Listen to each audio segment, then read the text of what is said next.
the only words I've heard referring to him as culture vulture, which I think is just a riot. But this little sidekick, I feel bad that he hasn't been able to join me up here and help me out on stuff.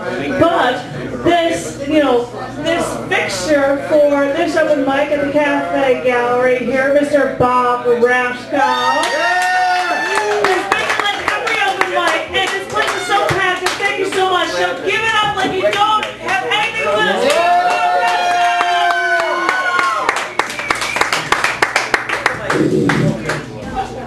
Thanks everybody, that was a terrific open mic. We had new talent and familiar talent, and it was just absolutely fantastic. I only hope I can measure up to the standard. You can do it, baby. This is the only one I'm going to read by someone else. It's by Sarah Teasdale. It's called I Shall Not Care.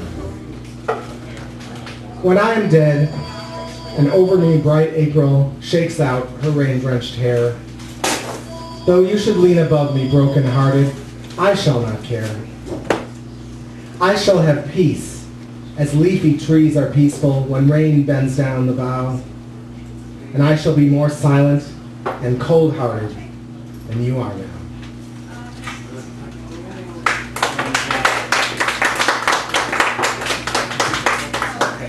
This is for Tom Roby, Malcolm's birthside. Born into this world in a little shack, a little baby, Malcolm Little, with a view toward the river and the bluffs of Council. Those homes are no longer, but let it be known that the site is now available. If you've got a few bucks you can lend, developers are interested. They've an interest in marking the birthplace of this important black separatist and powerful orator toward black unity, so that people can commemorate the spot where the Little home once stood, here on the north side of Omaha, a couple of blocks from Adams Park. When I visited Omaha, this was all news to me. The Visitors magazine proclaimed admission free, open to the public from dawn until dusk, come one, come all. I didn't have a clue. When I found the general vicinity of 3446 Pinckney Street, all that greeted my eyes as I maneuvered my car along 2 or 3 barren streets was a small garbage dump, a few old worn tires, and a street sign, Malcolm X Birthsite. One day I'll find the remaining clues. Meanwhile, somebody should tell the developer X marks the spot. Yeah.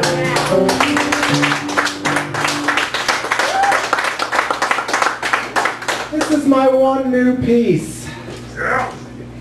What do you like it? Very dark and dreary. It's the rest of the night. 56th Year Visions. With a nod to Elizabeth Harper, who isn't here tonight. Slimy pilgrims, lemmings of their fashion, parading up and down Miami's South Beach, indifferent to thoughts of doubt and committed to enduring the day together. I can't find my go-to, no matter where I look. All I see are my obscure wrinkles and the sand hurrying its way through the glass. It's not time to sleep yet. Too many miles to travel, but the burden gets heavier and the carnival spreads further. I can't find the tunnel. My glance travels upward. All I see are painted balloons and incomprehensible messages sprayed like graffiti on bridges and walls.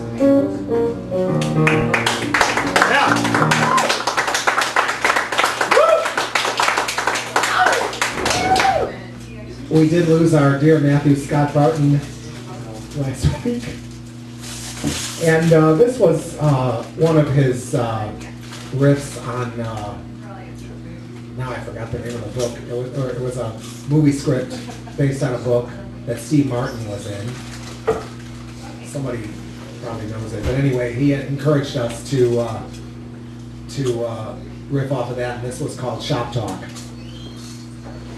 She wonders how he can be addicted so soon. Where did the time go? This little abbreviation is second nature to him. Where's the bouncy chop? In fact, lately, he's made it quite a habit of abruptness. He says he's going to call her back, but he never does. She wonders if there's someone else in his life. She wonders when she will be moved around in the hierarchy. For Christopher Columbus, it was the sinking of 3 vessels containing precious cargo. Where the old world juxtaposes with the new world, several Picassos, lost, frowning down at them. Look frowning down at them. This city is where his new heart will live, but she doesn't yet know it. Want to meet somewhere? I can't. What's your problem? To be alone on Thanksgiving is a kind of death sentence. Travel has left me friendless in LA, says Jeremy. She sighs and goes to the coffee maker, makes a fresh cup. Everything is present, but untouchable.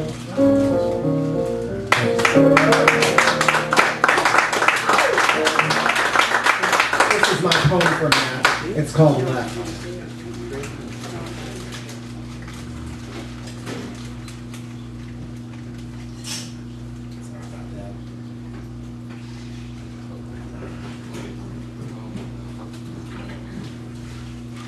For Matthew Scott Barton, 1971 to 2020. Matt has gone downstairs, descended into his haunted basement, legal papers tossed into the unfeeling wind. He is one now with his demons, the rattling menagerie, the agony no longer buried in a place where no one can find it. He has rearranged the furniture to accommodate the mist of nirvana. No longer reaching fingers into regret-laced silence. No longer reaching for the perfect words that might conceal sticky anxieties. No longer afraid to take those hesitant, creaking steps into the challenge of his lifeline, into the unveiling of the lawyer's mask, the lover's mask, the poet's mask, the Superman costume, the quiet, painful endurance of horrid home recollection. He listens to our words, hearing a piano concerto, hearing the voices now calling to him, wondering out loud where he's gone. Matt isn't gone, though. He's just gone downstairs to meet the tiger face to face and shed all armaments forever. But Matt, you forgot your bag of tricks. You didn't bring it down with you. You've left it up here, or rather, down here. And it continues to share its brilliance, its magic, the gift of gab that gave you to us. Love, Bobster.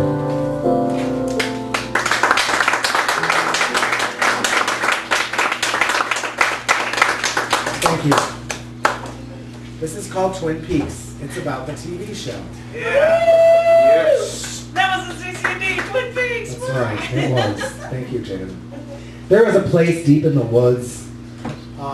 Just weird. Just weird. Just David Lynch. Weird. Just weird. Weird and crazy. There is a place deep in the woods where love conquers nothing.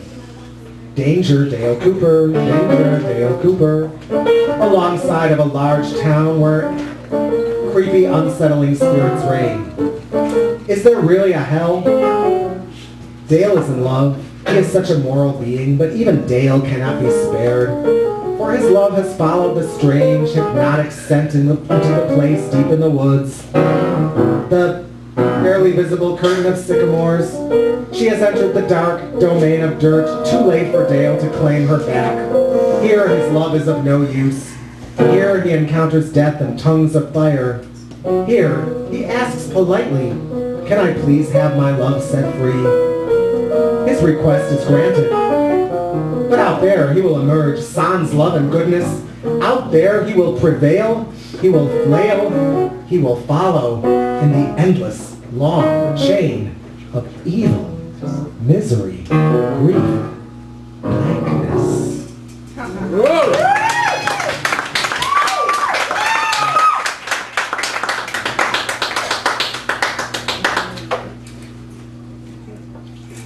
I should have marked my place. That's what happens. You're well prepared, but not well prepared enough. Okay, what is this? Oh, this one's up here.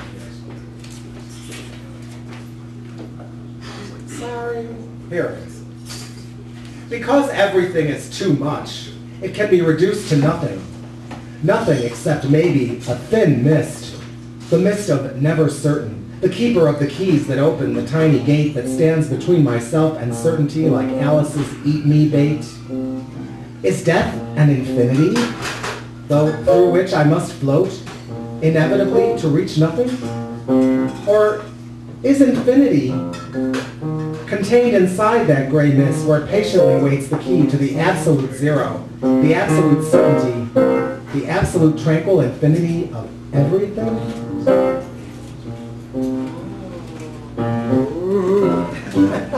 Very good.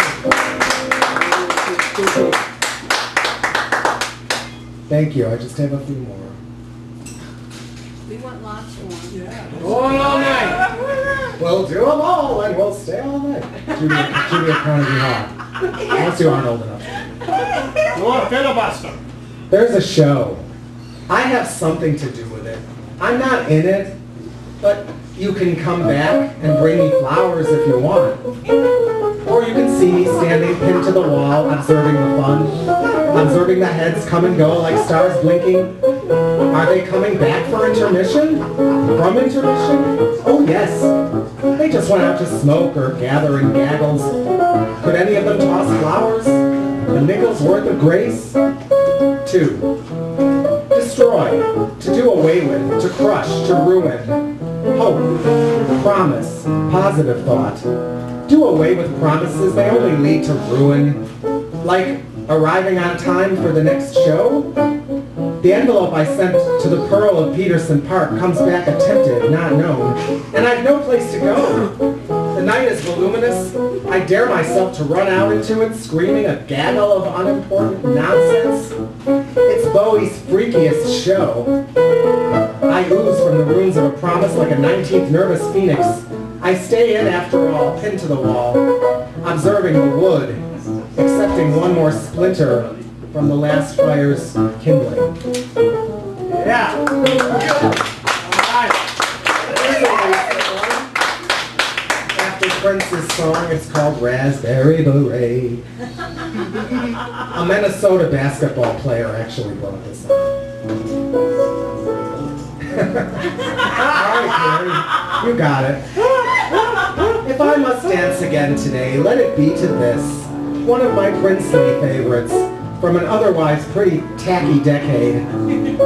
The both of us are up on stage to act a scene out or two, to act a scene out of this. So I grabbed a price gun out of the air, saluted my 5 and dime boss. My stage buddy chimed right in. Oh my God, what's this? We're tossing gifts back and forth. You'd think we were improv experts. Mark the boxes way up there. I happily climb with this. On the back of a bittersweet pop song. I'm flying, I'm flying. I'm breezing right through it. Yeah. And finally, this one you don't have to play for. This is the host of the cafe back on Lincoln when I first got on the scene in 2003, 9 years ago. It seems like yesterday. David Rubin. One of the things he liked to do was rhythm poems, kind of ranty, kind of rappy, kind of slammy, because he used to hang out at the Greenbelt a lot and stuff. And he used to do stuff like Superhero, some of you remember, anyway. So I did this one, and it's dedicated to Mr. Rubin, Dr. Rubin, rather. So everybody clap along. This is called Sick Society. Sick Society, hard at work.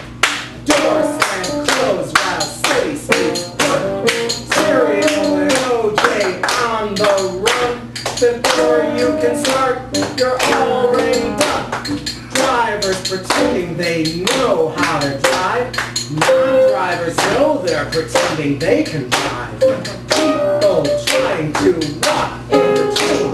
Watch it, you almost busted your spleen. Computers click as office clocks tick. 1,000 more jobs heading dip. Back quick. 1,000 more immigrants wait in the line, finding their place here. They're trying. Public school teachers try to rule their classes. Many of them end up looking just like asses. 5 o'clock, crowd hurries out. Think many of them care what your hurry's about? Sex society, rush, rush, rush. Save it for a car to avoid the crush. Home to watch an evening of reality TV. And master a true member of society. Thank you. Thank you. Thank you, Mom. I know you're watching too. And I will put in a plug, even though they were just here Monday. I swear to God, one of these Monday months I'm going to try and be here for Brian O'Hearn and the Model Citizens. Can we have one more beer, please? Or whatever that is. Thank you. No. And I hope they have Miss Carol Kagi with them too. Thank you so much, everybody. That wasn't loud enough. Please give it up one more time.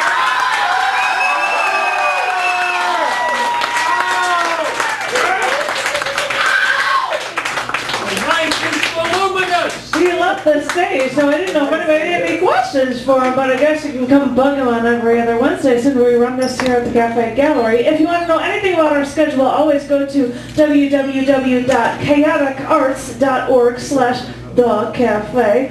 If you look at the schedule, you will see that in 2 weeks, on June 6th, we've got not only Esteban Colon, but also, oh yeah, and also Buddha 309 together for a feature. On June 20th, we've got Jim Davis as a feature, and I believe, since you got to hear a little bit of Dan Cleary, I believe on July 4th, we've got Dan Cleary as a feature for the evening. And if you want to know anything about the schedule, it's one click away from that main page.